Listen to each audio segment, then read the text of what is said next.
নমস্কাৰ আলহীসকল। 23 ফেব্ৰুৱাৰী 2026 চন। ঝাৰখণ্ডৰ ৰাঞ্চীৰ পৰা এখন এয়াৰ এম্বুলেন্স বিমান উৰা মাৰে দিল্লী অভিমুখে।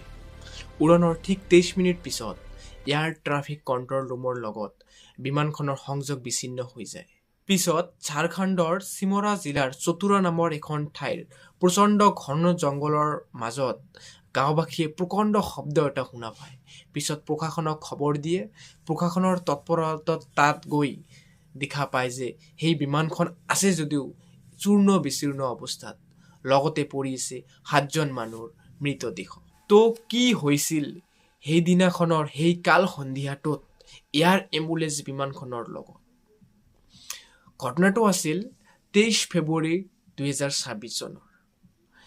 এয়াৰ এম্বুলেন্স বিমানখনে সন্ধিয়া 7:11 ঝাৰখণ্ডৰ ৰাঞ্চী বিমানবন্দৰৰ পৰা উৰা মাৰে দিল্লী অভিমুখে। কিন্তু উৰণৰ ঠিক 23 মিনিট পিছত অৰ্থাৎ 7:34 এয়াৰ ট্ৰাফিক কণ্ট্ৰল ৰুমৰ সৈতে বিমানখনৰ সংযোগ বিচ্ছিন্ন হৈ যায়। তাৰ পিছত সেই নভবাটোৱেই ঘটি যায়, অৰ্থাৎ প্লেনখন ক্ৰাছ কৰে। প্ৰশাসনে জনোৱা মতে সেই দিনাখন সেই ঠাইৰ বতৰ খুবেই বেয়া আছিল। প্ৰচণ্ড বৰষুণ আৰু বজ্ৰপাত হৈ আছিল। সেই হিচাপ অনুযায়ী অনুমান কৰা হৈছে যে বতৰ বেয়াৰ বাবে এয়াৰ ট্ৰাফিক কণ্ট্ৰল ৰুমৰ সৈতে এয়াৰ এম্বুলেন্স বিমানখনৰ সংযোগ বিচ্ছিন্ন হয়। পৰৱৰ্তী সময়ত বিমানখন দুৰ্ঘটনাত পতিত হয়। সেই দিনাখন সেই এয়াৰ এম্বুলেন্স বিমানখনত যাত্ৰীৰ ৰূপত বা ৰোগী আছিল সঞ্জয় কুমাৰ নামৰ এজন 41 বছৰীয়া মানুহ, যিয়ে নিজৰ ধাবা টাইপ এখন ৰেষ্টুৰেণ্টত সাজি বা ব্যৱসায়েৰে নিজৰ জীৱিকা নিৰ্বাহ কৰিছিল।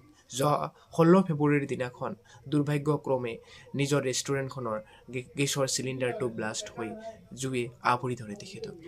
ফলত তেখেতক চিকিৎসালয়ত ভৰ্তি কৰোৱা হয়। পিছত প্ৰায় 5-6 দিন চিকিৎসা কৰাৰ পিছতো তেখেতৰ স্বাস্থ্যৰ উন্নতি নঘটাৰ ফলত চিকিৎসকে তেখেতক দিল্লীলৈ প্ৰেৰণ কৰে বা ৰেফাৰ কৰে। অতি দুখীয়া পৰিয়ালৰ হোৱা স্বত্বেও কিবা কিবি মিলাই কিনে তেখেতে এয়াৰ এম্বুলেন্স বিমানখন ভাড়া কৰি সঞ্জয় কুমাৰক দিল্লীলৈ লৈ গৈছিল। সেই সময়খনত প্লেনখনত মুঠ 7জন যাত্ৰী আছিল। সঞ্জয় কুমাৰ, তেখেতৰ পত্নী, তেখেতৰ এজন ভতিজা, এজন ডক্টৰৰ সহকৰ্মী আৰু 2জন পাইলট। এই গোটেইকেইজনক মিলাই সৰ্বমুঠ 7জন যাত্ৰী আছিল সেইদিনা সেই এয়াৰ এম্বুলেন্স বিমানখনত। কিন্তু সেই কাল সন্ধিয়াটোত দুৰ্ঘটনাটো সংঘটিত হোৱাৰ বাবে সেই 7জন মানুহ সেই দুৰ্ঘটনাত সেই স্থানতে নিজৰ শেষ নিশ্বাস ত্যাগ কৰে। পিছত স্থানীয় ৰাইজ আৰু প্ৰশাসনৰ তৎপৰতাত সেই মৃতদেহকেইটা উদ্ধাৰ কৰি হস্পিটেললৈ নিয়া হয়।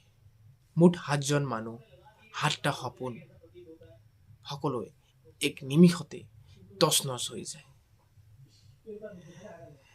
এইটোৱে আছিল সেই এয়াৰ এম্বুলেন্স বিমানখনৰ ক্ৰাছ হোৱাৰ কাহিনী। আজিৰ ভিডিঅ'টো ইমানতে অন্ত মানিছোঁ। ভৱিষ্যতত এই ধৰণৰ টপিকছৰ ওপৰত ভিডিঅ' পাই থাকিবলৈ আমাৰ চেনেলটো ছাবস্ক্ৰাইব কৰিব। নমস্কাৰ, জয় আই অসম।